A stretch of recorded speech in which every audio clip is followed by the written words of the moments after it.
Hey, welcome to Living Ardently. I'm your host, Adrian Giraldi, and today we have another guest to come here and share their story and how they're living ardently. And this guy, I've been following for a while now because I started first following his, then fiance, now wife, and they have a great YouTube channel and a great content out there.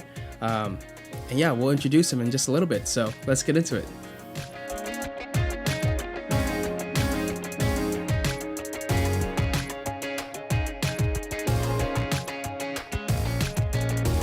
So today's guest is converted to Catholicism last year in 2019.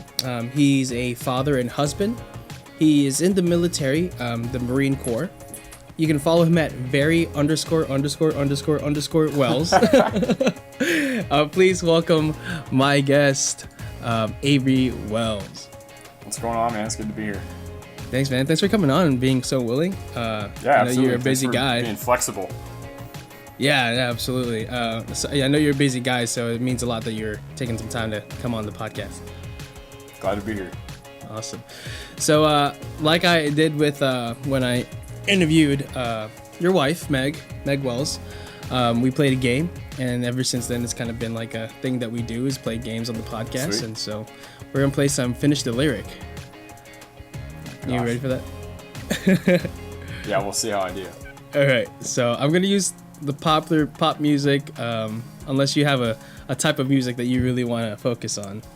I listen to a little bit of everything. A little bit of everything. Okay. So that should be interesting. All right, cool. So I'm just going to read you the lyric, and you're going to finish it with the appropriate song, or appropriate lyrics, rather. Let me make sure I get a good one. So this is the first song is by Michael Jackson. Okay. Okay. And this is the lyric, and I'll say the blank, and then you have to fill in that blank, okay? 'Cause this is Thriller night, and no one's gonna save you from the blank. Oh, man. Dude, I know this one. Right? No one's going to see you from it's like from the beast about to strike? Yes, actually. Oh, yes. sweet. Okay. I was about to say fight, and I was like, that doesn't make any sense. Right. No one's gonna save you from the beast that's about to strike by Michael Jackson's Thriller. All right, the next one is by I don't want to give you a Britney Spears song because I don't even know that one. I appreciate it. You're welcome. Okay, how about this one? Some Queen Bee, Beyonce. Oh, gosh. I'll listen to her. Right. Up in the club, just broke up. I'm doing my own blank. Thing? I don't know. Little thing. What is it? Little thing. Doing my own so little close. thing? Yeah, doing my own little thing. So close. Okay. Oh, I'm like 1.5 for 2. Round 4, 5 for 2. Yeah, we'll give you that half point. All right. How about TLC? You know TLC? Mm-mm. No Scrubs? Mm-mm. Okay. Man, I'm just striking out right now. All right. You have to know someone like Taylor Swift. I do know some Taylor Swift, yeah. Okay. Oh my God, look at his face. Looks like my neck's blank. Mistake. Correct. Oh. Correct.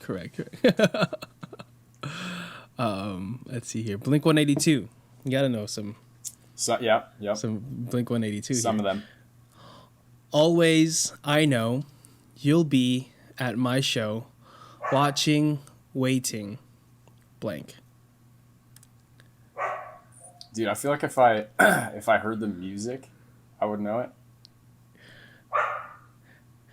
Always, I know, you'll be at my show, watching, waiting. Dude, I have no idea. Oh my gosh, I like that song too. I just haven't heard it in the forever. song. I know, it's a good one. It's What an is oldie. it?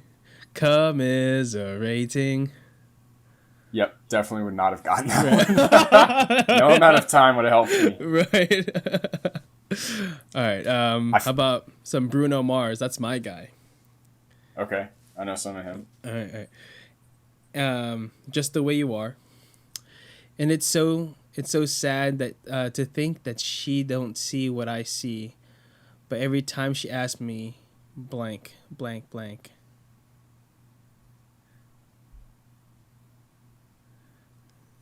Dude, oh my gosh. Why is this so hard?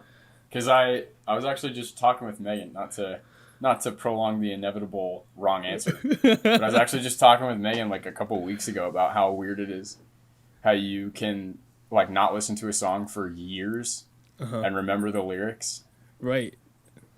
And then I guess I just dumped all that information that I knew before I got on this podcast. And so it's say it one more time. So, and it's so sad. It's so sad to think that she don't see what I see.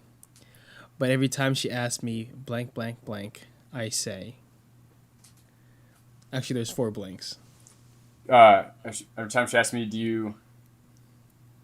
you see what I see, or do you? Ah, man. So close. I don't know.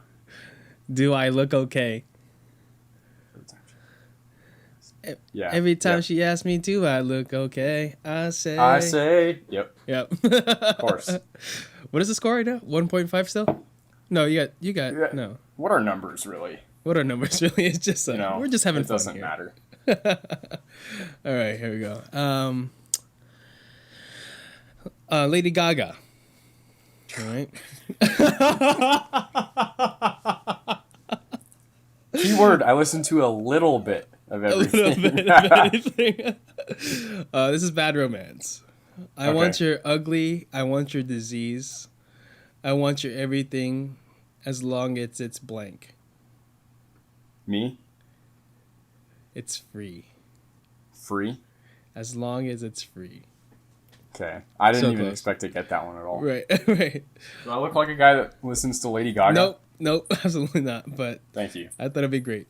But that was funny. Actually, people have surprised me in what they listen to, so you know I can't really judge it anymore. And this is a very not okay for COVID. I want your ugly. I want your disease. We don't want that. Keep that to yourself. Yeah, you can keep that. All right, let's see what we got here. How about some Hanson? Some way throwbacks. I don't even know who that is. Bop. You gotta know that one. No? Okay. Mm-hmm. Let's see. Maybe if I looked it up and played it. Yeah, you probably know this one if you played it. But let me pull in. Maybe I can find some that are a bit easier here. Let's see. I got 2 more here. A few more rather. I'm like hesitant to throw out suggestions because I don't want to tell you a band that I listen to and also get it wrong. I understand. I'll plead ignorance. Right. Okay. Good. Say that the cards were stacked against me. How about John Legend? That's Meg's favorite singer. Oh, really? So maybe something rubbed off on me. I don't know. Okay, let's see. 'Cause all of me loves all of you. I love your blank and all your edges, all your perfect imperfections. Oh man. All of me loves all of you. All your. I can give you. It sucks because I'm thinking of the other verse. I can give you options here. This one's giving me options. Okay. Smile, curves, or freckles.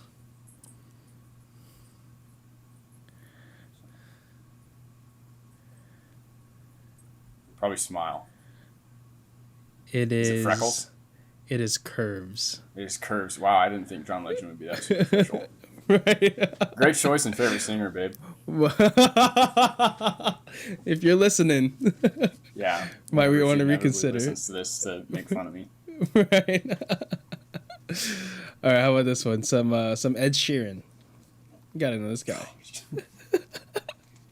Dude, I listen to like 70s music, rock, rap. Like Kaleo, do you listen to them? Yeah. Let's see if I see anybody in here that you would listen to. Coulter Wall, I listen to a little bit of country. How about some Lionel Richie? Tyler Childers. I don't listen to Lionel Richie. I don't know who some of these people are, but we'll see. Hold on. That's like me with 30% of the people that you've thrown out here today. Who's that? How about Elvis Presley? Okay, I'll try. Take my I like hand. Elvis, but I don't listen to him on my own time. Right. Take my hand. Take my whole blank too. Because I can't wait. I can't help falling in love with you. Whole heart too. I actually don't remember what song. Take my hand. Take my whole heart too. Oh, it was Life. Whole life. That was my second choice. Life. So we'll call it 1.75. 1.75. How about this one? I hope you don't mind. I hope you don't mind. I hope you don't mind that I put wait. I hope you don't mind that I put down in words and how blank life is in your world. How wonderful life is.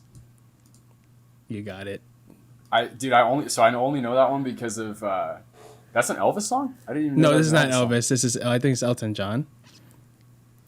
Okay, that makes sense. The only reason I know that is because of what's that movie? It's a musical and it has Obi-Wan Kenobi in it. Who are Ewan McGregor. Ewan McGregor, but it's not Mask. What is it called? I forget what it's called, but it's like it's a musical and that's one of his songs. oh really? Oh Yeah. wow. I'll look it up. I don't even know that song. Which musical is that? I don't know. Okay. Give me one of your favorite rappers. I like Eminem, as cliche as that is. You know what's funny? I Googled searched that before I asked you that. Really? Yeah. I'm gonna give you this as your final question here.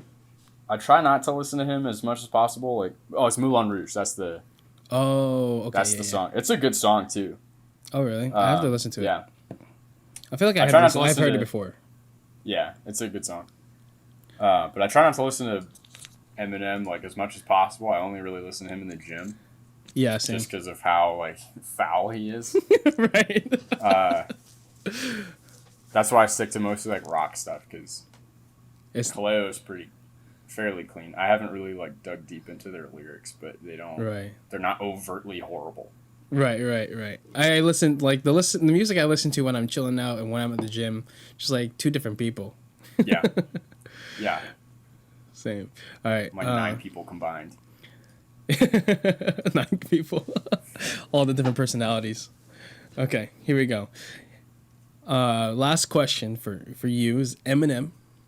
Okay. His palms are sweaty, knees weak, arms are heavy. Vomit on a sweater already. Mom spaghetti. Go on. I got all right. Palms sweaty, knees weak, arms are heavy. Vomit on a sweater already. Mom spaghetti. He's nervous, but on the surface he looks calm and ready to drop bombs. But he keeps on forgetting. But he keeps on forgetting what he wrote down. The whole crowd goes so loud. He opens his mouth, but the words won't come out. All right. I'll stop with the cliche white guy stuff. All right. I just wanted to see you wrap us into the talk. Have you heard Machine Gun Kelly's reply song to him? Oh no, I haven't. I forget what it's called. I mean, I know. You know what? I think I did, and I was just really listening into that beef for a while. Yeah. And then some pretty good songs came out of that. Yeah. I just did. Foul songs, but I wondered how true the beef was. I always wonder how true beef is between rappers. If it's a marketing scheme or something. Yeah. Yeah.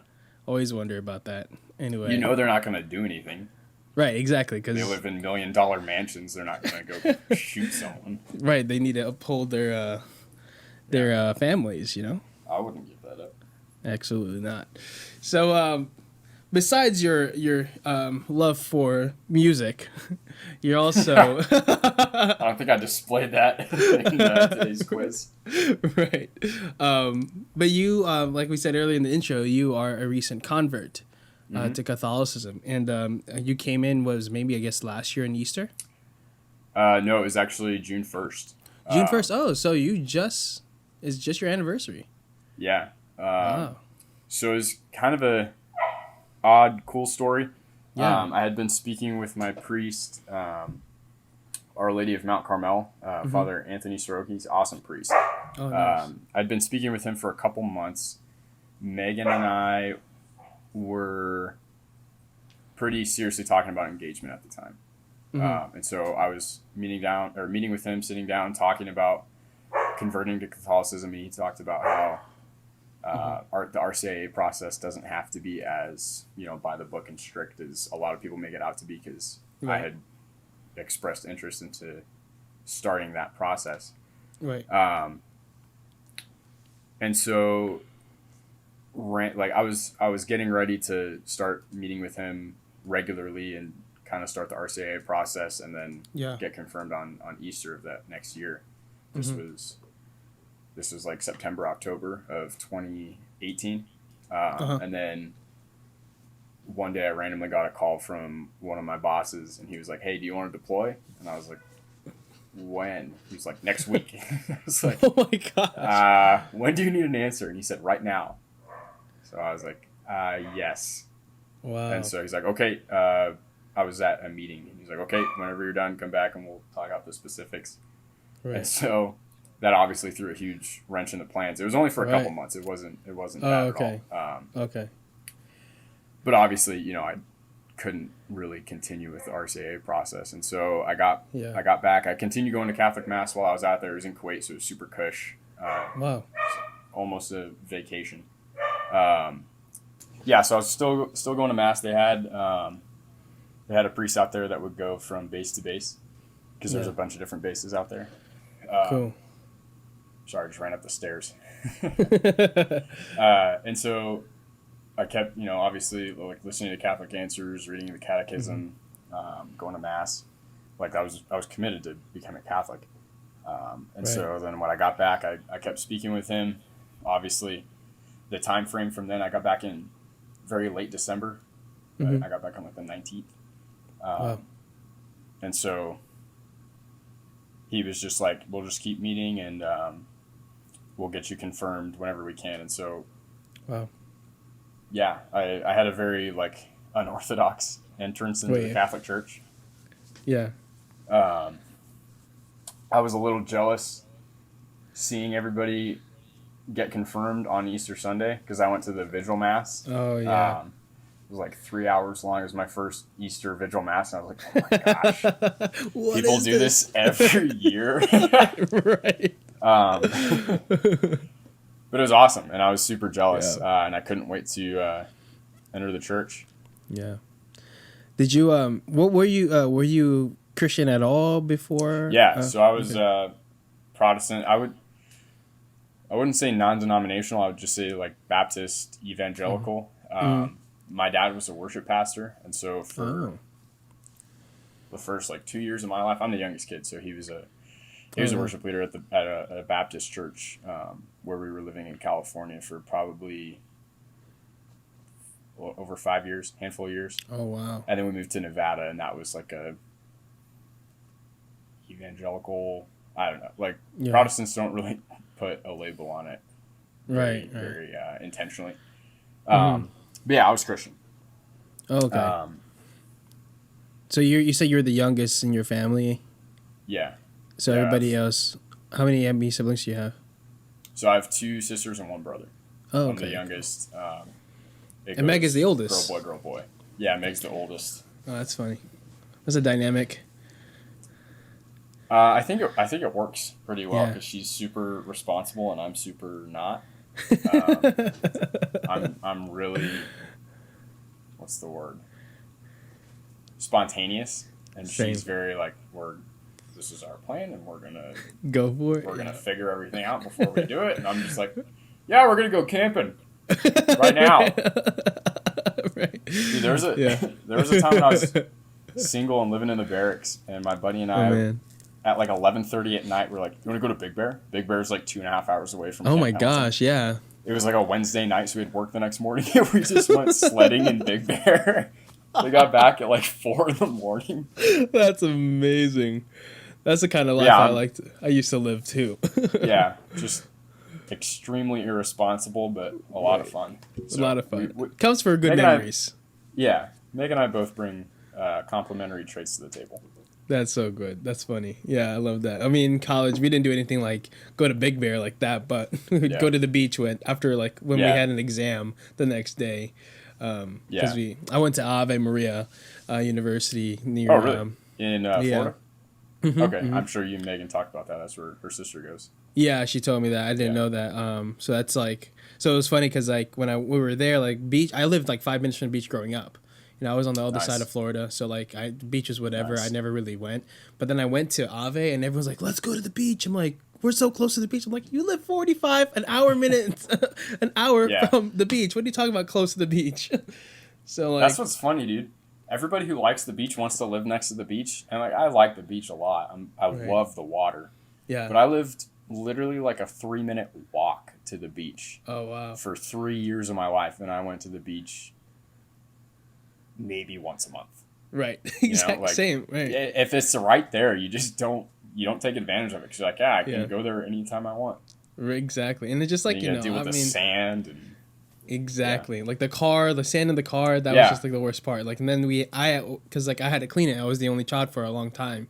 So like if we went to the beach, my task was to vacuum the That car from sucks. sand. I'm like, this is horrible. And dude, ocean sand is the worst because it's sticky. Oh yeah. Oh If yeah. you go to like Lake Tahoe in the Sierra Nevadas, that Mhm. sand's awesome because it's all granite and it's fresh water, so Oh, it really? dries off and just falls off of you.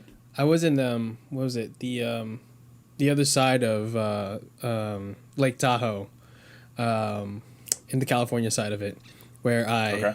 almost drowned. Oh, for real? We jumped in the water during my friend's wedding like 2 years ago. Mm-hmm. Like we had this family has like a vacation house up there in the mountains, and so we just like jumped in the water and it was freezing. And I'm not a good swimmer Yeah. to begin with, and Okay. so like and I was a lot heavier then. I was like 300 some pounds at the time, and so Wow, like good for you, dude. yeah, thanks. I mean, That's I'm still working on it, but definitely a lot. Like that was the wake up call. Like I could not Yeah. pull myself out of the water, and I Yeah. started to freeze. Like they had to like Yeah, Lake Tahoe's eventually cold. jump in and like all three of my friends like pull me out of that water. Yeah. I was like, wow, I literally almost drowned there. Yeah, dude, Lake Tahoe's a beast, man. Yeah, definitely. That's the type of cold that takes the breath away from you when you jump in. Yeah, it just immediately, I just like you like freeze up and you just like Yeah. are shock, and then like Yep. you kind of lose control over like what you do with your Yeah, body. exactly. So it's interesting. Anyway, so yeah, Lake Tahoe. Anyway, yeah, we so give us a bit of a from like stage of your life. So like you were raised Christian all your life, like you said, and then you went into how did you start getting? Was it just because of Meg that you started getting introduced to Catholicism? Yeah, pretty much. Oh, really? Yeah, so obviously we talked about growing up Protestant Christian, pretty faithful kid. You know, like I took it pretty seriously. Yeah. Definitely fell away from my faith quite a bit when I joined the Marine Corps, just because there's so much negative influences, or so many negative influences, and there's not a lot of positive influences at all. Right. You're definitely the minority. And so probably 2 years in, I got a pretty good wake-up call from just some random dude outside one of the stores on base. I was on a training op, and we were going into the store, and this this random bald dude just sitting outside the store. It's like we call it the PX. It's like a Walmart kind of, but it's on base. And he just like, he was standing there and stopped me. He was like, "Hey man, let me what are you doing out here?" And I was like, "Yeah, I'm just out here for some training." He's like, "Oh, Yeah. cool. Well, let me ask you something. Do you know about Jesus?" And I was like, "Oh my gosh." Like, cause you have such a stigma for people that are like, Right. "Can I talk to you about our Lord and Savior Jesus Christ?" Like, dude, Right. I'm good. Please Right. leave me alone. Right. Right. And I kind of had that attitude, even though the past couple years of my life I was not living that faith at all. Right. But it had been like such a huge part of my life. I still identified as a Christian. I was like, "Yeah, I'm a Christian." Right. Right. I still went to church and everything. I just didn't live out those values. So I was like, I want to be a youth pastor when I grow up. When I grow up, Really? I'm a child, but you know, like when I get out. I was like, yeah, I'm good, man. And so I basically told him like, I'm good. I want to go into the store and buy my stuff, and then I'll come out and I'll talk to you or whatever. Yeah. Yeah. Thinking it was going to be a total waste of my time. And so I get my stuff and I walk out, and he's still waiting there. He has a buddy. So it turns out they're wow. just pastors at a local church. He had he had been to prison before. He was in the Marine Corps. I think he got in trouble with drugs or something like that. But he went to the brig. He went to the military prison and got out and found Christ and kind of reformed his life. And so they just kind of made it their ministry to go to the base and talk to people about Jesus, which is awesome. And so I walk out thinking like of ways that I can not talk to this guy. Just yeah, I think it's cool. All right, I gotta go. Yeah. And he was like, well, let me ask you something. Do you love Jesus? And I was like, yeah. Okay, well, cool. Do you swear? And I was like, is this guy really gonna nitpick about what I say? I was like, yes, I swear. He's like, well, the Lord says to not have a foul mouth, right? You can't love Jesus and not keep his commandments. And I was like, I guess. Mm-hmm. At this point, I was like, this guy is stopping me to see if I say swear words. Yeah. And he's going to call me a bad Christian. Right. And so I started like judging this dude. And then he goes, and then he whips out the big guns. He's like, do you watch porn? And I was like, yeah. He goes, well, the porn's not okay, right? Like Jesus says, keep a pure mind and a pure heart. And I was like, yeah. So how can you tell me that you love Jesus? He says, if you love me, you'll keep my commandments. And I was like, well, that's a better point. He's like, you masturbate? I was like, yeah. Well, how do you love Jesus if you do that? Those are conscious decisions that you're making, and they're going directly against what Jesus says in the Bible. So how can you say that you love Jesus when you're doing all these things that say that you don't? And that was like the gut wrencher for me. I was like, okay. Yeah. Right. Right. People underestimate porn, man. Like I don't want to dive deep into this, or I don't know what the usual topics on this podcast are, but people underestimate it. Oh yeah. It is extremely addictive. And it's addictive to the point like everybody knows drugs are addictive. Certain drugs are addictive. Right. But pornography has a special place in society in that it's not stigmatized at all. It's like encouraged as healthy and beneficial. Right. And so you don't realize you're addicted because you never try to stop. Right. And I had tried to stop plenty of times because I was Christian and, felt convicted about it, but it was always after the fact. Mm-hmm. And so I just felt like I was stuck. Right. And then this guy just like out of left field just freaking knocks me on my butt. And he's like, hey, you don't love Jesus. And I was like, yes, I do. That was the wake-up call I needed. So that was in April of, 17. That was, 2017. Uh-huh. And I met Megan in June of 2017. And by those 2 months, so that interaction was the last time I've ever looked at pornography, because it legitimately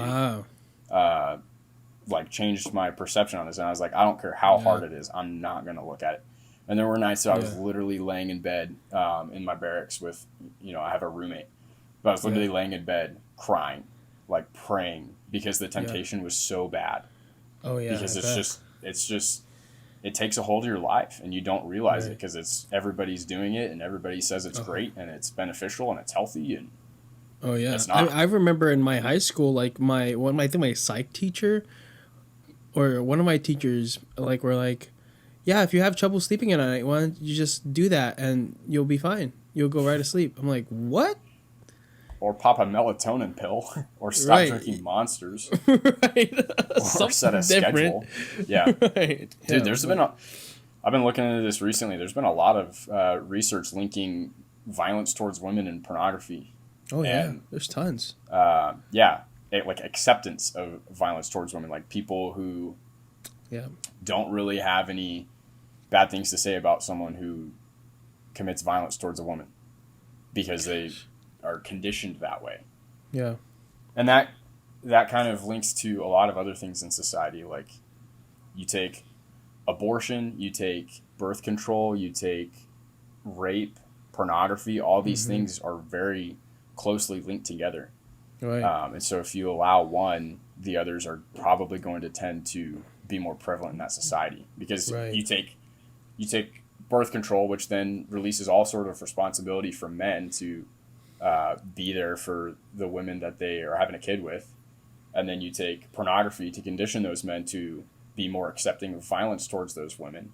And then you wonder why a college kid who raped a girl behind a dumpster gets off with like 6 months of probation because he's a good swimmer.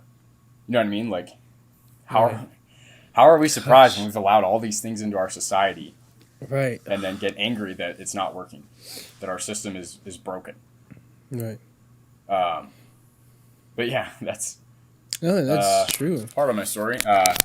And then, like I said, I met Megan. You know, I was Protestant. She was obviously very Catholic, and so she told me, "I'm not going to date you because you're not Catholic." And so I was like, "Okay, well, we'll just keep talking. We'll, you know, be friends." She was in Alabama. I was in California at the time, so it was kind of expected, anyways. But yeah, we just talked. We argued a lot.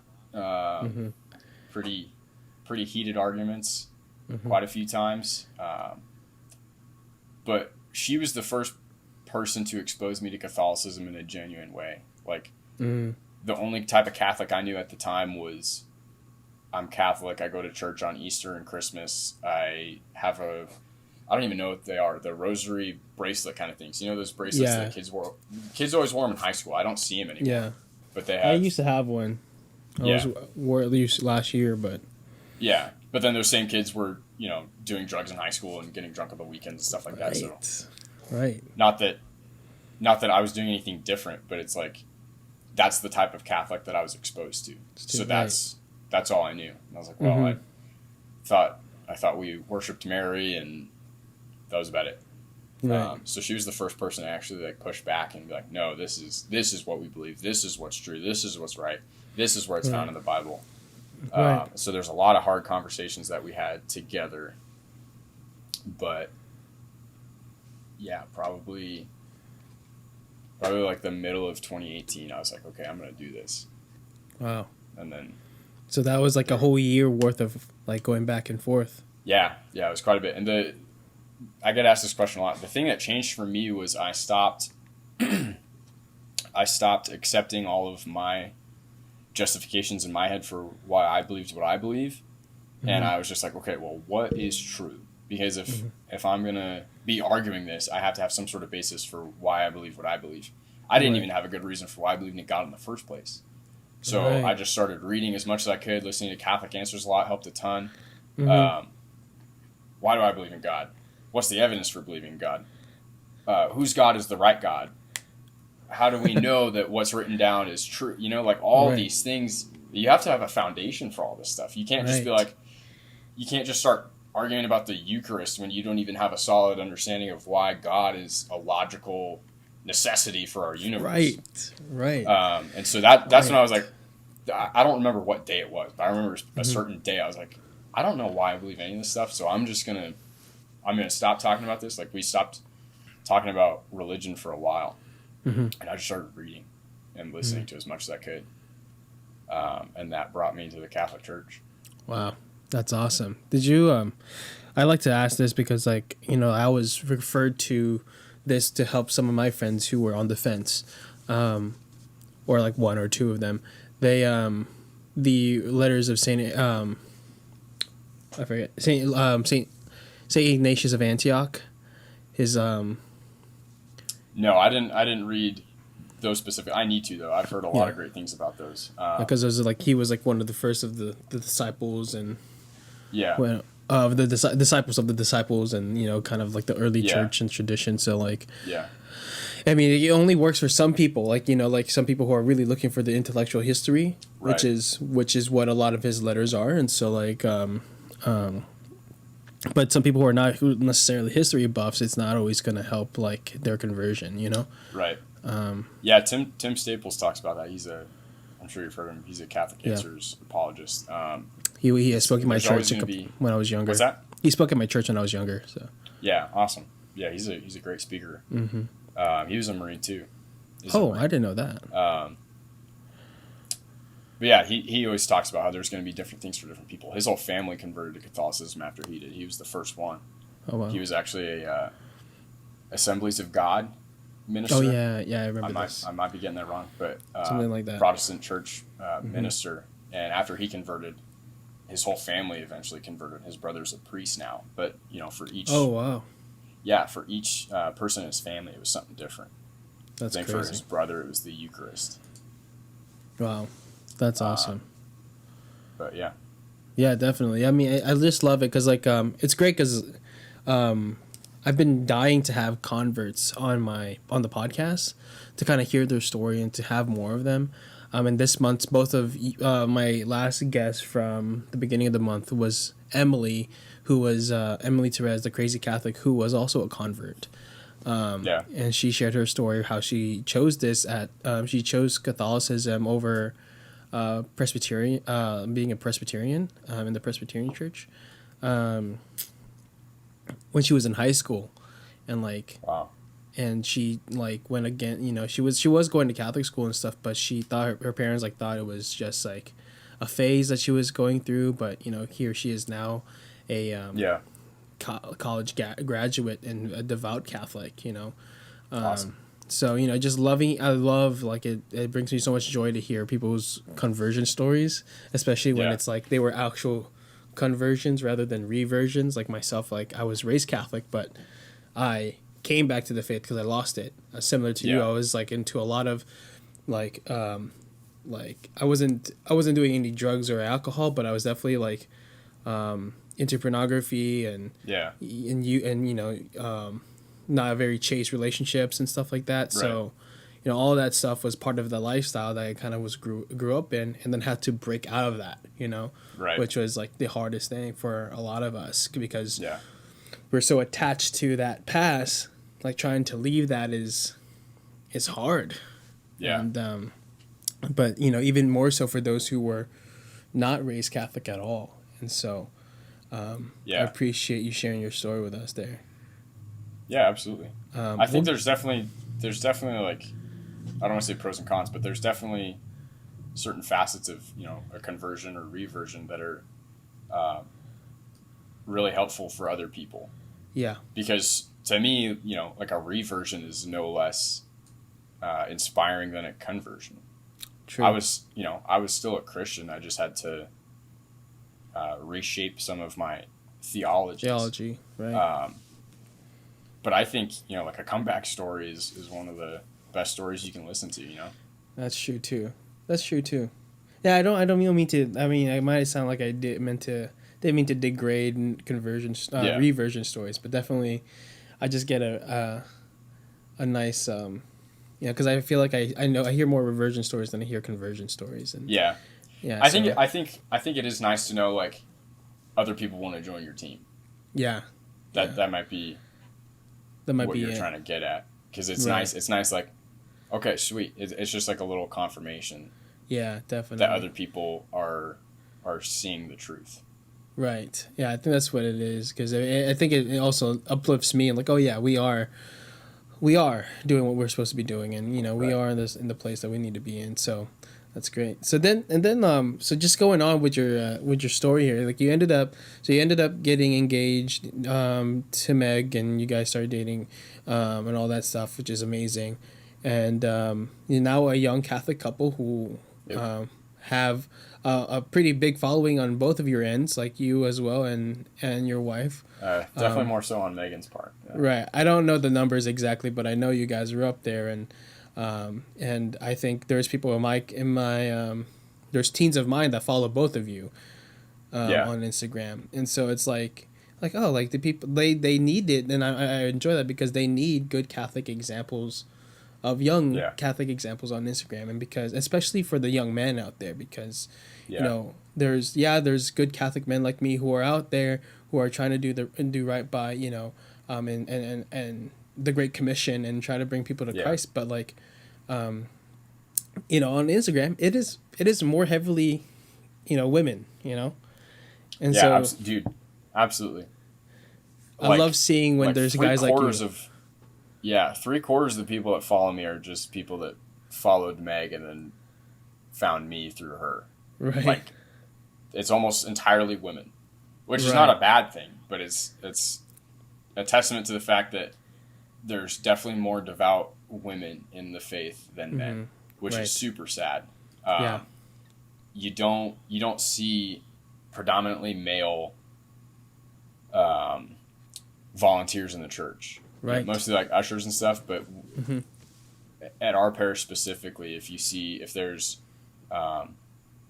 extraordinary ministers or ushers or just, you know, any volunteer position, they're almost always women, which is a real problem because not that women aren't capable of doing the job, they're absolutely capable. But when you have men who aren't willing to step up and do those jobs, and you have more women doing that, it's an unequal distribution. It's like, so what I take from that, the symbolism from that is that if that's what's happening in the church in mass, then that's what's happening in our homes.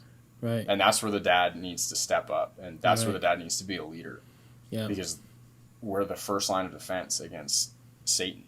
Right. You know, and there's not to diminish women's role at all. Women have an amazing participation in God's plan. Watching Megan grow our child is amazing. Right. And there's definitely things that I don't want to do at all. I do not want to give birth ever. That's never something that I'm going to want.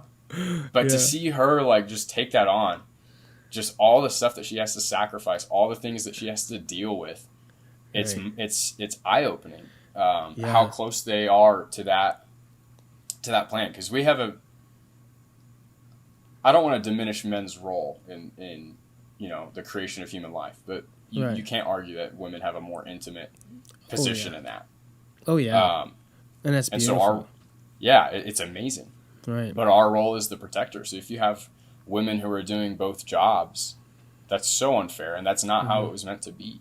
Right. We're the protectors. We're the first line of defense. Right. We need to be doing those jobs. We need to be stepping up. We need to be leaders in our church and in our parish and in our families. Mm-hmm. Definitely. And I think it's so true to call out to that, because like, I mean, if you look at the numbers, like I do this, I talk to parents about this all the time because I'm a youth minister, and you know, like the numbers that show like are so striking. Like the number of like people who like stay Catholic. So say a teen has a 2-parent household, and the dad is the spiritual leader. Yeah. That kid is more like 85% like more likely to stay Catholic his entire life. And then, but if the mother is the only one, like say it's a 2-parent household again, and it's just the mother leading and the father not, it's like it drastically drops. I think like 20-some%. Don't quote me on that. The numbers are definitely just like the disparity is different. Even with single mother households, like if it's just a mother and then like just a father, the numbers are consistent if the father's leading the faith. And so like men out there, like you step up. I mean, like, take your faith seriously. And I know a lot of great Catholic men because I went to a Catholic university, and I got to meet so many great Catholic guys who are doing just that. And it gives me hope, but the numbers still show against, are not in our favor as men, you know, in the church. You cut out. I'm sorry. Oh no, I was just saying that even though like I've seen so many good Catholic men, and it uplifts me. The numbers still are showing against like our favor, you know, like we are still outnumbered by women. Yeah, exactly. And so, have you met? That's just. Go ahead. Can you hear me? That's just a testament to just how much better women are at being spiritual and religious and disciplined in their relationship with God. Like they're It's insane. Right. And we can learn a lot from them. And so absolutely. I consider myself to be a Catholic feminist, you know. You know, like I'm very pro, like, you know, like a lot of my friends are women, and you know, like they obviously have a big role in our church, and but we can learn a lot from them as men, and hopefully take that role of leading our church from them, so alleviate them from their hard work that they've been doing, or like co-work with them rather, you know. And they're like carrying our team right now. Yeah, for real. That's the frustrating thing too about today's society and the feminist movement and all that stuff. Like we're demonized for having the views about gender roles that we have. Mm-hmm. But people just don't see the beauty and the power and the weight of the woman's role, and how men and women just completely complement each other. It's not better and lesser.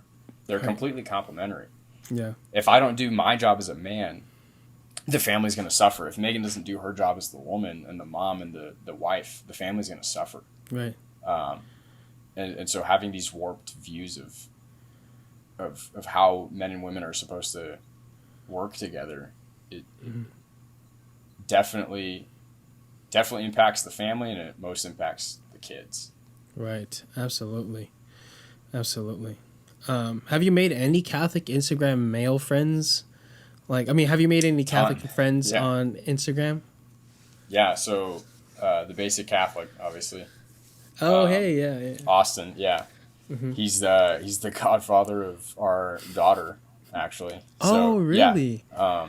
Wow, what a blessing. Dude, he's an awesome guy. So he reached out to Megan to do like an Instagram Live kind of interview thing around the time, I think it was after I got back from Kuwait.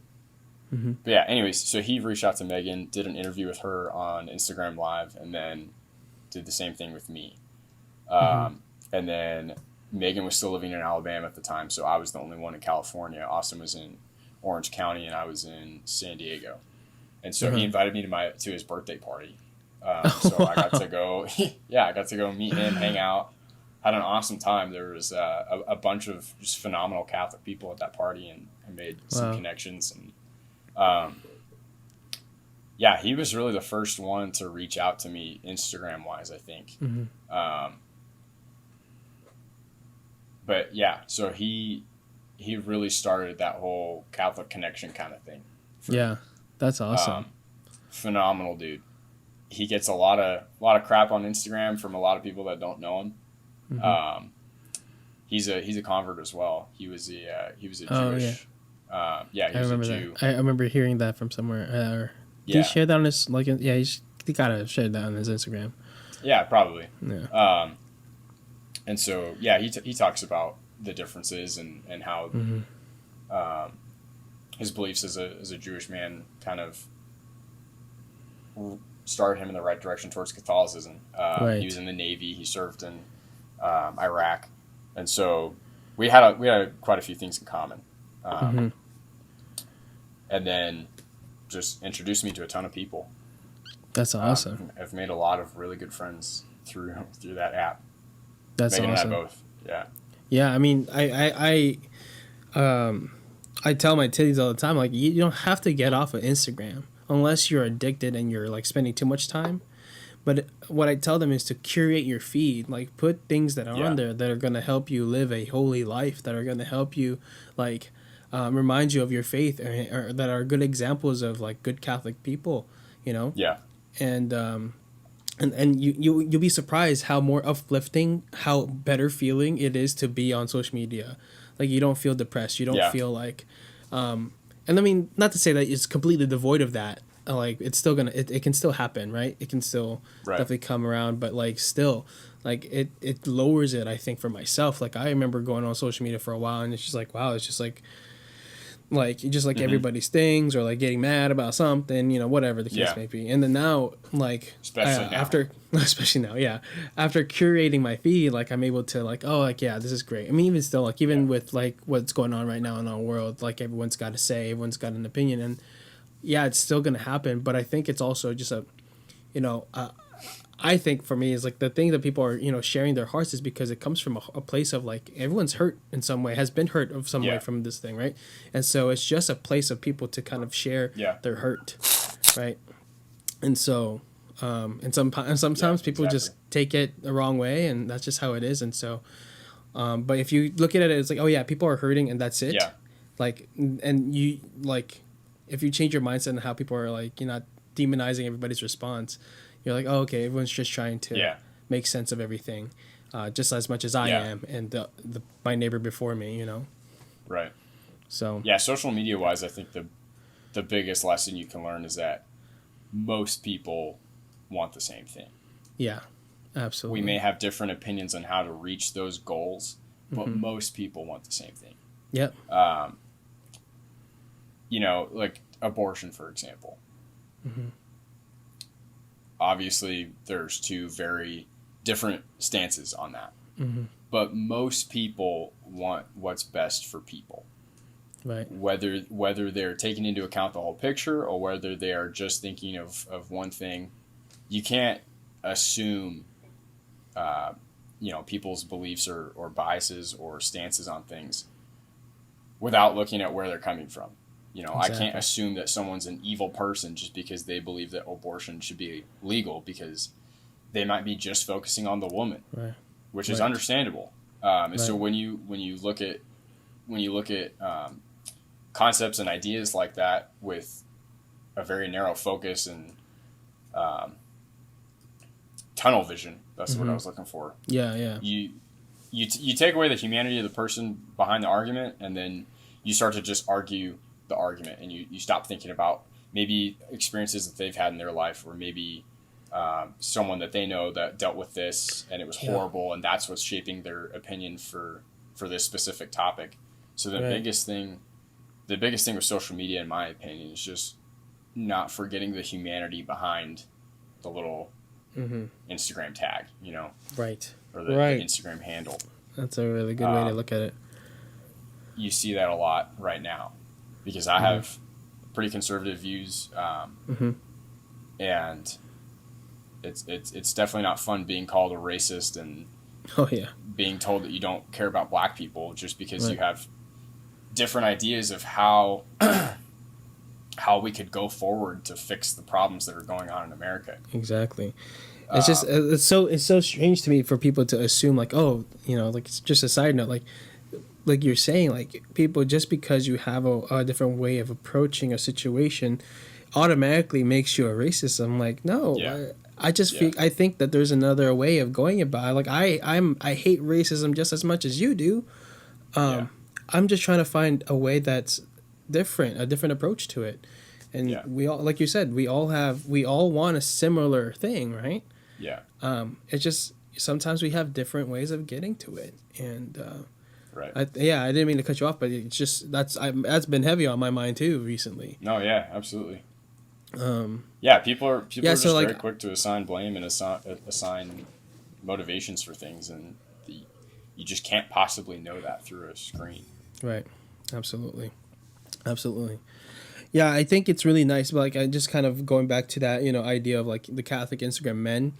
It's really nice to see them, and I think like it's really, for myself, has been nice because I've made friends, and I've made friends with Catholic podcasters now, and like I'm friends now with Taylor Schroll.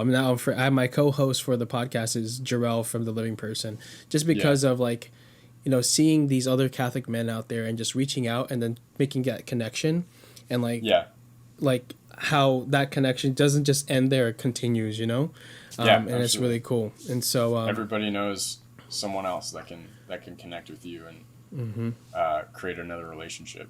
Yeah. It's awesome. Last question here before the break here. How has it, like your relationship, like, how has Instagram, if it has, how has it like affected your relationship with God? It's an interesting question. Right. I mean, it definitely, it goes like this. So there's times where I've gotten really hung up in Instagram. I don't post a whole lot. Right. But there's been times where I post and I'm like waiting for people to like my picture and waiting for people to comment and waiting, and so there's definitely times where that pride creeps in and you kind of have to check yourself like, hey, what is this about? What am I sharing? Why do I care so much about what other people think about me? Am I doing this for the right reasons? Right. And then there's other times where I kind of pour my heart out in a caption and it helps people. Just having someone else with a different perspective on things, or someone else with the same perspective that you find solidarity in. And those are the kinds of posts and this kinds of replies and comments and conversations that I have that it's like, okay, this is good. This is the right thing. Right. So yeah, I would just say that in different phases of my life, it's affected me in different ways. Right. There's great potential for the app, and there's great potential for good, and there's great potential for bad. It's all behind the intent. Right. just Definitely. like anything. Right. Exactly. And I mean, I think there's a lot of relationship building that can help, like we mentioned earlier. Yeah. And so, but definitely you just got to make sure you're able to check yourself and be honest with yourself when you realize, Exactly. you know, so that's awesome. All right, we're going to take a quick break right here and we'll be back with more with Avery.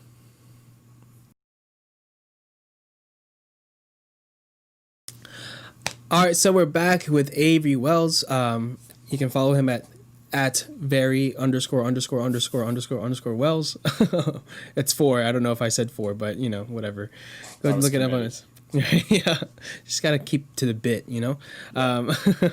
So you are, like we said, we mentioned earlier. We talked a little bit about you're in the military, you're in the Marine Corps, and you are Catholic. So what's that like? What is it like being Catholic in the Marines? It's good some days. It's Mm-hmm. less awesome on others. Mm-hmm. What's really awesome about it is the influence that you can have on people and the example that you can set, because there's Mm-hmm. truly not a lot of intent religious people. Mm-hmm. I say religious just to encompass everything, because there's really not a whole lot of faithful people. There's people that'll say that they're Jewish or Catholic or Christian or Hindu or whatever it is, and Yeah. they're just not. So just being an example for people. You tell a group of Marines that you don't watch porn, and they look at you like you're an alien. You know, it's just not a thing that you don't do. You know what I mean? Right. It is so common. It's so pervasive. It's so accepted. It's expected. Yeah. And so just for that, just to throw that out there and have conversations with people, because it legitimately blows their minds. Yeah. That you don't do that. Mm-hmm. So on those days it can be good. It can be really fulfilling and really inspiring, because you can have a really awesome conversation with someone and tell them all of your beliefs and why you think it's bad, and what the benefits have been, and you know, explain to them all these things that they probably haven't thought about. Yeah. And a lot of times it doesn't change what they do. It doesn't change their habits, but you can see the gears ticking. And so maybe you plant that one little seed that later on will be watered by somebody else. Right. On other days, it really sucks, because you're presented with a lot of situations where you have to be the odd man out. Mm-hmm. Especially when you're working with guys in a job where you need to have trust with people. Mm-hmm. And when you feel like that you've lost trust with them purely because of the decisions that you make. Wow. And the standards that you uphold, they feel like they can't talk to you about things. They feel like they have to leave you out of things. Right. Either because they think that you'll judge them, or they think that you'll say something to, you know, people in their lives, or whatever it is. So it really sucks to have that kind of trust lost, or at least questioned, just because of the values that you have. But at the end of the day, the most important thing is that you live your life for Christ, and you do what he says to do, regardless of what people say, because he told us we were going to be hated. I don't ever feel hated. I do feel questioned and looked down on, and looked on with suspicion sometimes. Right. But at the end of the day, what's truth is truth, so you have to uphold that. Definitely. It's definitely, I mean, like, I always wonder, because I'm a Catholic who works at the Catholic Church, and so like the most interaction I have with people who don't know their faith are the teens I work with, right? So like that, I mean, that is a lot of my job, but still, like, at least they know when they're coming into a conversation with me where the conversation is going to be, you know, like, they expect it, you know, and so like I don't know what it's like to be Catholic in just like, you know, in my everyday job, being the odd person out. And so I can imagine I can only imagine how hard that is on sometimes maybe even your psyche, like, but it takes a lot of strong faith to get through those moments, I'm sure. I mean, it can go either way. So if you go into it not very confident in your faith or what you believe or why you believe it, then that's a recipe for disaster. Like we were talking about earlier, you know, Right.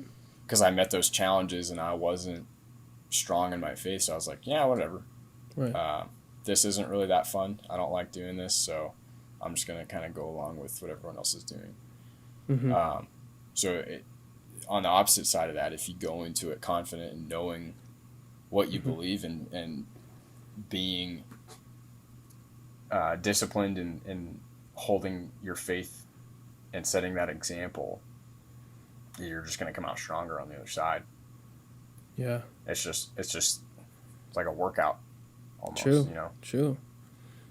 What was the hardest conversation that you've had with these, with maybe your brothers in the Marines or somebody in general since your conversion? Like, what is your hardest conversation that you've had Since my conversion? Yeah, about the faith, obviously. It's got to be so that's probably with my family. Oh, good point. Yeah, because I'm the only Catholic in my family. And like an extended family too. I'm the only one. There's a couple I think on my mom's side that are Catholic, but they're not. Mm-hmm. And so, like talking with my brother. So my dad was a worship leader. My brother's a pastor. My sister does music for her church. Mm-hmm.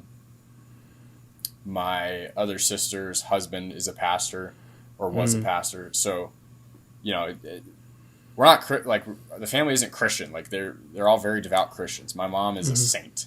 Yeah. She just doesn't know it yet. Yeah.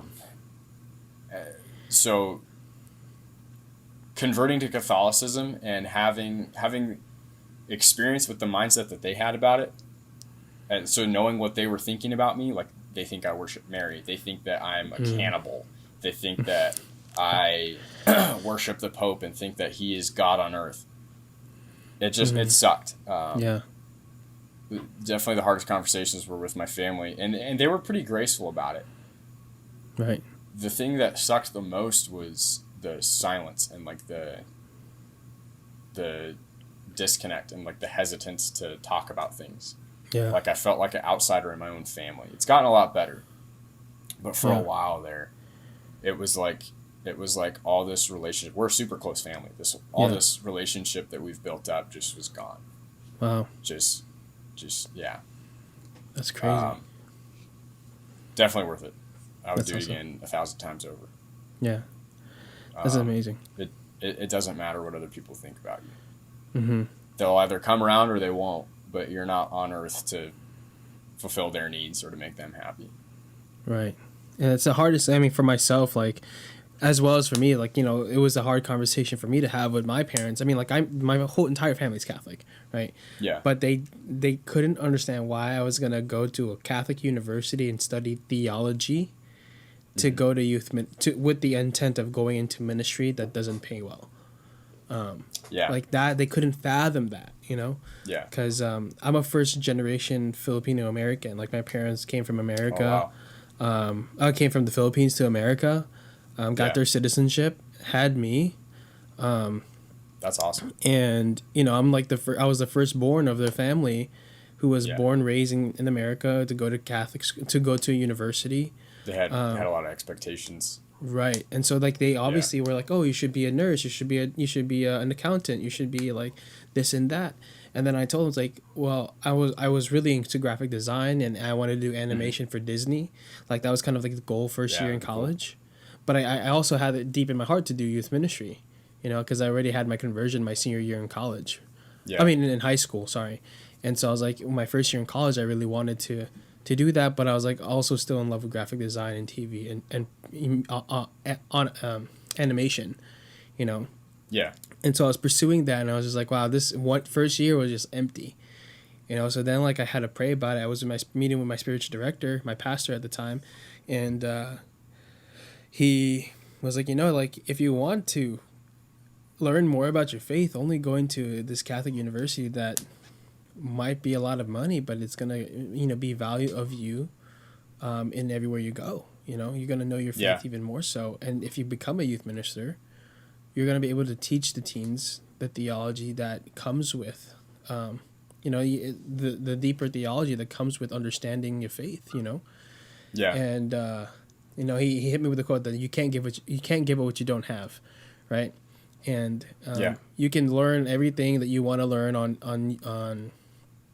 and you can learn anything probably on the internet nowadays, he said, but you won't be able to. The experience that you have with the professors at a Catholic university is irreplaceable, and he was true. Because like questions that I had, I could just go to my professor's office hours and just like throw it at them, and they'd have a really articulate answer about the faith, and then in scripture and like everything, like just like so well versed in understanding the faith. And so like he was right. But having that conversation with my parents, like, hey, like, look, I'm gonna go study theology, and they're like, what's that? I was like, the study of God. I'm gonna go study to potentially do youth ministry, and they're like, does that pay well? And I was like, not necessarily. Like, it pays enough to get to have a family, but it's not gonna pay like I am a designer or a graphic designer for a company that is huge. I'm not gonna get paid that much. And so they're like that idea, but I've seen my family go from like very hesitant of why I'm doing what I'm doing to very supportive of what I'm doing.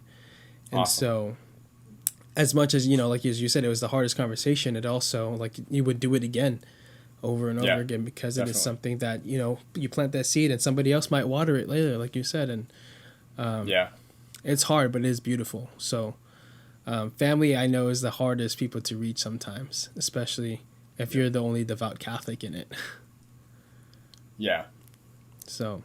What did Jesus say? I don't remember the exact quote, but a prophet isn't recognized in his own. Yeah. In his own town. In his own city. Not saying I'm a prophet at all, but I'm just saying, the hardest people to convince are the people that you know. Absolutely. You go out and get a financial management degree, and you come back home and try to help people invest or something, and they're gonna be like, I went to middle school with you. You don't know what you're talking about. Right. You're just a little boy. Like even with this podcast, like most of the people who listen to this podcast aren't like my super close. I mean, I do have some that do, my super close friends that do, but most of them are people I barely know. You know what I mean? Like who are interested in learning about people's stories or something like that. So even there, that applies. What is the biggest like lesson you've learned in this year of being a Catholic? How important the Eucharist is. Right. Because going, man, I don't even know how long it was. And so there's two things, twofold. Knowing how important the Eucharist is, and knowing how blessed I am to be able to get it every weekend. Because I was getting mad. At how long we were on lockdown. I was like, this is dumb. They need to be fighting for us. We are essential. If the weed dispensary down the street can be open, Catholic freaking church can be open. Right. I was getting pissed. Yeah. It was like 6 or 7 weeks, maybe 8 weeks. Yeah. And then I was like, dude, there are villages in third world countries that maybe get the Eucharist once a year. Maybe, yeah. And they probably have a lot more faith than I do. Right. And so recognizing that, you know how priests always say, present this mass like it's your first mass, your last mass, and your only mass. You ever heard that? No, I haven't. Yeah. But that's great. I've heard that from a couple priests. Like that's something that they're told when they're first ordained or something like that. I've heard it from a couple priests. Hold this mass like it's your first mass, your last mass, and your only mass. So it's like basically just remember how important this is. Mm-hmm. And that stuck with me going through the whole coronavirus thing, because it's like all these times that I've gone to mass and just gone through the motions and just taken it for granted, even as a convert, like it's just a normal day. But it's like, no, you're in the presence of God. You're receiving Christ's body.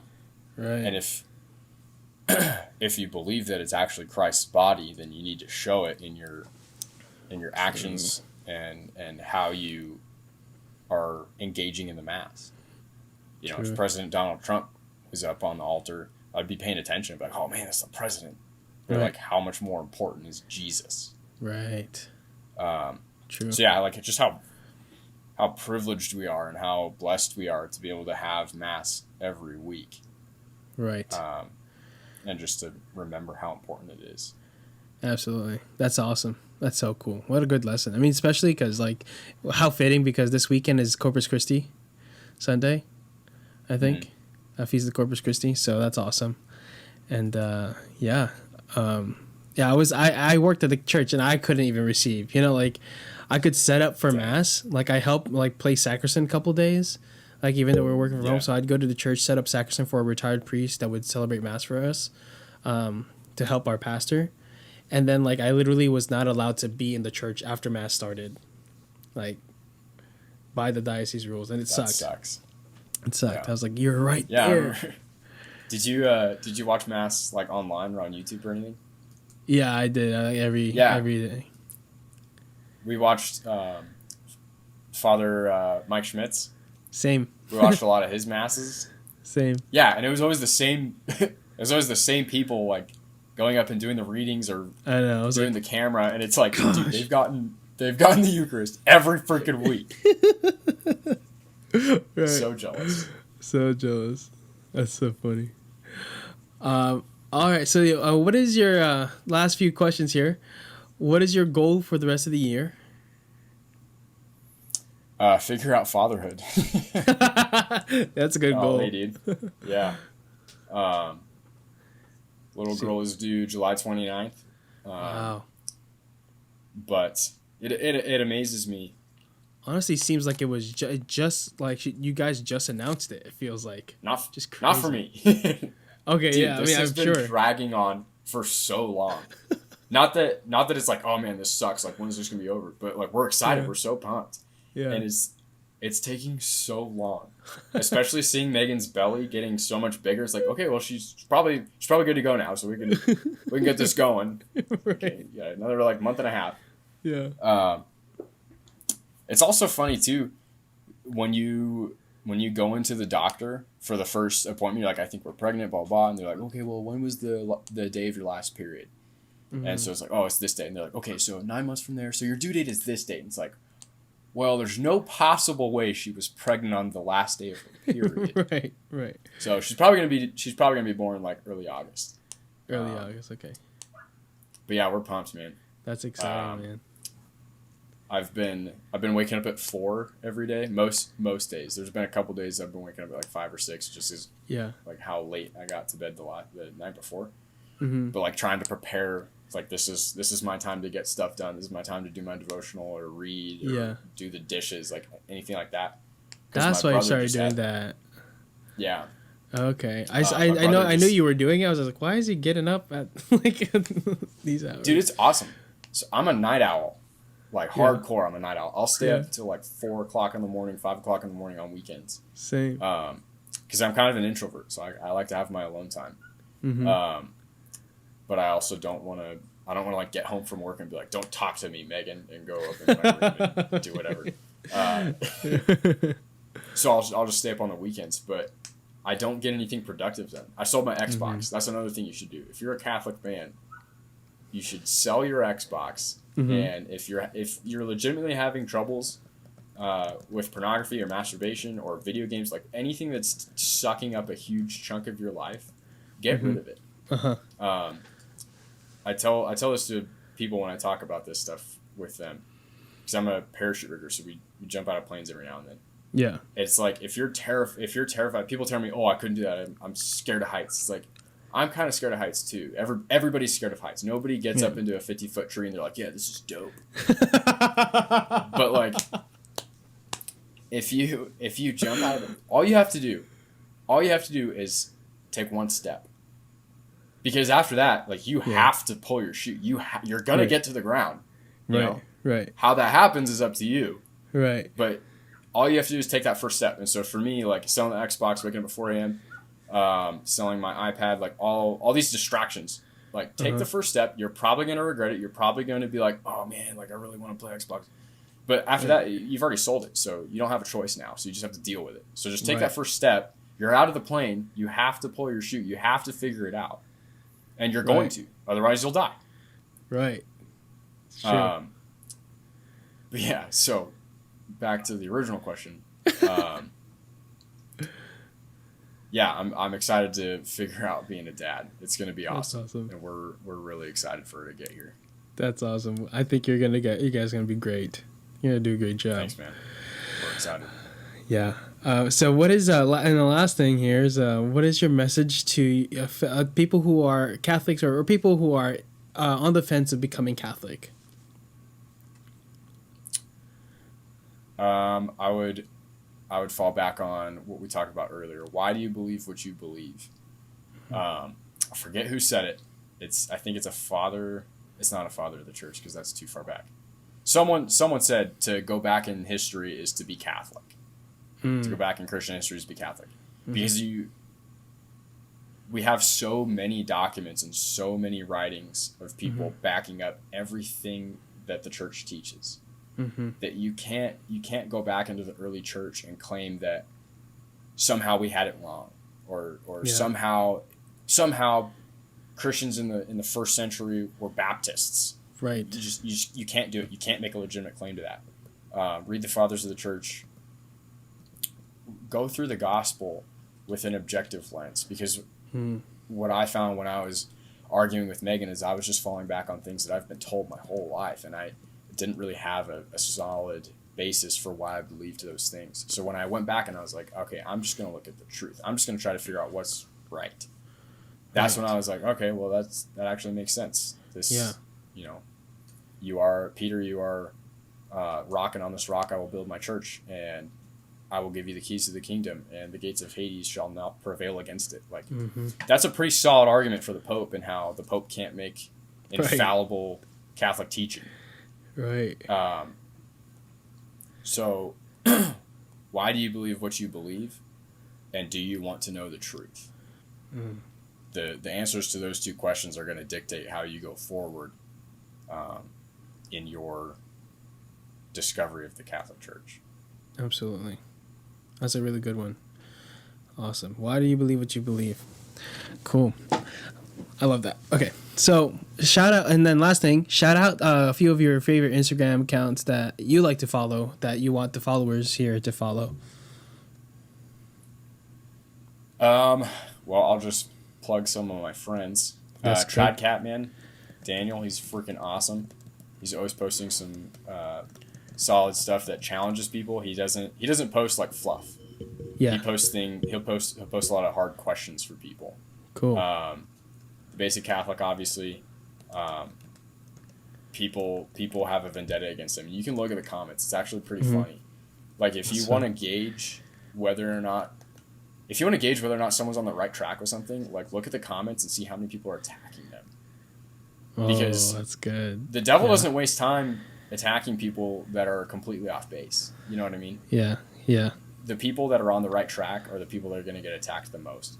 It's not like true all the time. It's a good rule of thumb. Sometimes people are just dumb and post stuff, and some people are going to correct them. Yeah. But a good rule of thumb is if people are in there trying to bash them personally, like, maybe they're onto something.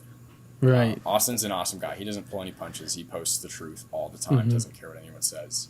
I think his following speaks to that, because a lot of people appreciate truth. Jeez. Eric Matthews, he's the one that sparked my desire to wake up at 4 a.m. That dude's a beast. Oh, really? He's a financial advisor. Yeah, he's a financial advisor. He worked in Hollywood for a long time. Okay. Awesome Catholic man, awesome Catholic father and husband. They just had another kid a couple of months ago, I think. Maybe not even that long ago. Wow. Awesome dude. I don't know about them. Definitely got to follow him. Yeah, and so he posts like book suggestions. He posts just like talks about his opinions on things. Really awesome guy. So if you were talking about curating your feed, adding those people would help a lot. Definitely, for sure. Yeah, check those out. I think I follow, the only person I don't follow is Eric. So I definitely will. Eric's awesome. So give him a follow there. Awesome. Yeah. Avery, thanks, man. Thanks for coming on, dude. This was awesome. This was a great conversation. This was a lot of fun.